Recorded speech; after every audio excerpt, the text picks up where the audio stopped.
Defaulters कहा जाता है जी, तो इससे ये होता है कि वो टीबी उनका ठीक नहीं होता, वो कन्वर्ट हो जाता है एमडीआर टीबी में। बहुत ज़्यादा चांसेस रहते हैं कि वो एमडीआर टीबी में कई बार कोर्सेज भी लेते हैं ये लोग।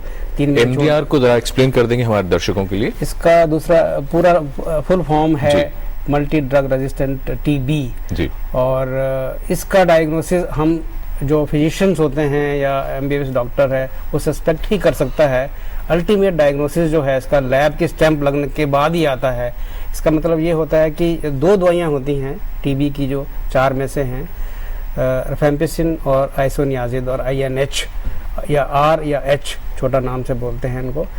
इनके अगेंस्ट जर्म का रेजिस्टेंस होना बहुत ज़रूरी है। तो हम कहते हैं कि मरीज जो है वो सफ़र कर रहा है कि ऐसे कीटाणुओं से जिस पे ये 2 दवाइयों का असर नहीं होता, रेजिस्टेंट है।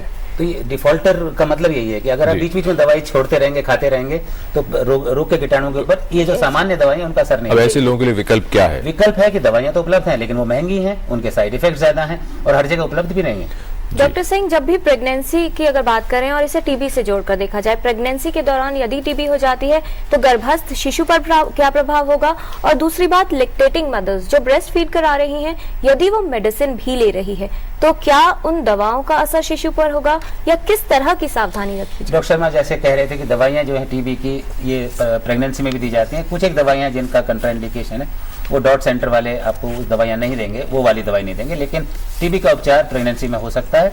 और खास तौर से अगर लैक्टेशन की बात करें, जो माताएं स्तनपान करा रही हैं उनको हम ये सलाह देते हैं कि जब इनिशियल पीरियड होता है, जब वो इन्फेक्टिव है, अगर स्पुटम पॉजिटिव है वो, तो बच्चे को कम से कम अपने पास रखे, लेकिन बच्चे को स्तनपान कराना जारी रखे। स्तनपान कराने में कोई पाबंदी नहीं है टीबी के, अगर किसी महिला को टीबी। और उन दवाओं का प्रभाव क्या बच्चे पर जाएगा?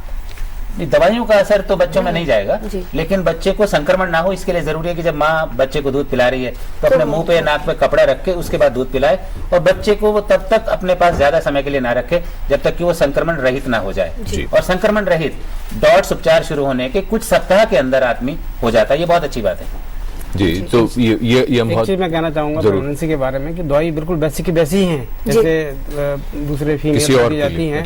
बट एक ड्रग है जो मतलब कैटेगरी 2 में कई बार देते हैं हम, जो स्ट्रेप्टोमाइसिन। वो इंजेक्शन लगने से जो फीटस होता है उसके हियरिंग में प्रॉब्लम हो सकती है। स्ट्रेप्टोमाइसिन को अवॉइड किया जाता है, बाकी ड्रग्स बिल्कुल वैसी की वैसी। डॉक्टर शर्मा, दूसरी बात एक वैक्सीनेशन को लेकर है। बहुत से एक वैक्सीन थी और उसके बाद बहुत सी आगे समाचार आते हैं कि ये वैक्सीन आ गई, दूसरा कुछ आ गया ऑप्शन, तो क्या स्थिति है?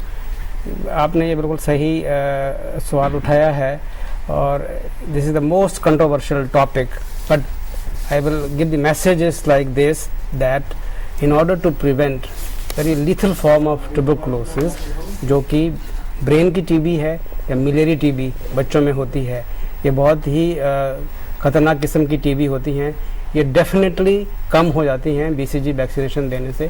तो मैसेज यही रहेगा कि बीसीजी वैक्सीनेशन करवाते रहेंगे। जी, इसी के साथ हमारे एक दर्शक का एक SMS आ गया। उन्होंने कहा कि उन्होंने टीबी का इलाज कराया, टीबी का इलाज वो बिल्कुल ठीक हो गए, लेकिन उसके बाद बलगम उन्हें अभी भी रहता है। तो डॉक्टर ने कहा है कि शायद एलर्जी है, क्या है? तो बलगम ना रहे उसका कोई इलाज है? कई बार क्या होता है कि टीबी अपने वो छोड़ जाता है डैमेज लंग्स में, तो उसको कहते हैं पोस्ट ट्यूबरकुलोसिस ब्रोंकिएक्टेसिस।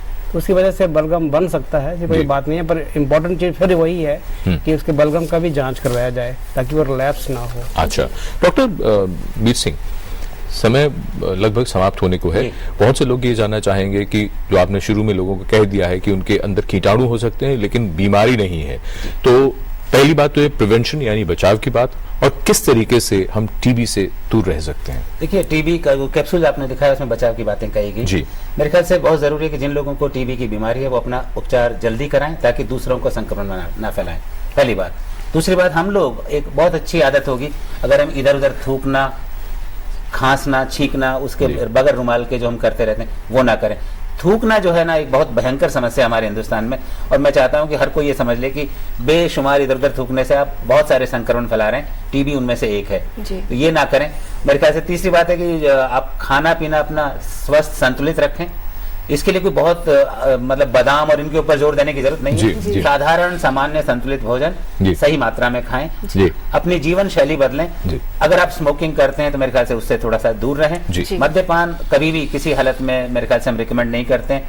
और कुल मिला के अपने व्यायाम करें, नियमित रूप से जीवन शैली रखें, तो आप स्वस्थ रहेंगे, रोग प्रतिरोधक क्षमता बनी रहेगी और जो संक्रमण है वो बीमारी में परिवर्तित नहीं होगा।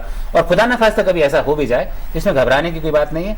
कहीं ना कहीं ढूंढिए, आसपास ही आपके कोई डॉट सेंटर जरूर होगा, अपना निदान कराएं, उपचार कराएं, प्रभावी दवाइयां उपलब्ध हैं और वो दवाइयां जो कि बहुत अच्छी तरह से सभी को ठीक कर देती हैं, निःशुल्क मिलती हैं, परेशानी की कोई बात नहीं है। टीबी को अपने किसी पुराने जन्म का पाप और इस तरह की बातें ना माने, एक बीमारी है, कीटाणु से हो रही है, कीटाणु को ठीक किया जा सकता जी डॉक्टर शर्मा, आप क्या संदेश देना चाहेंगे?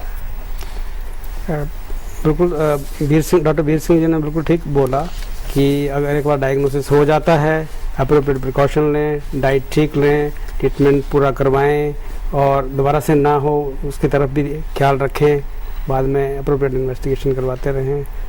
जी। धन्यवाद देना चाहेंगे डॉक्टर शर्मा, डॉक्टर सिंह इस तमाम जानकारी के लिए। और जैसा हमारे एक्सपर्ट्स ने कहा है कि ऑप्शंस मौजूद है, लेकिन बेहतर ये होगा कि इस बीमारी से जितना प्रिवेंशन किया जा सके वो बेहतर है। जी, और उसके लिए बहुत ज़रूरी होता है जागरूकता और जानकारी, वो हम जारी रखेंगे अगले सप्ताह भी। जब मैं और किरण लौटेंगे तो हम बात करेंगे ट्रॉमा और इमरजेंसीज के बारे में, तो ज़रूर देखिएगा टोटल हेल्थ अगले सप्ताह मेरे और किरण के साथ। तब तक के लिए नमस्कार।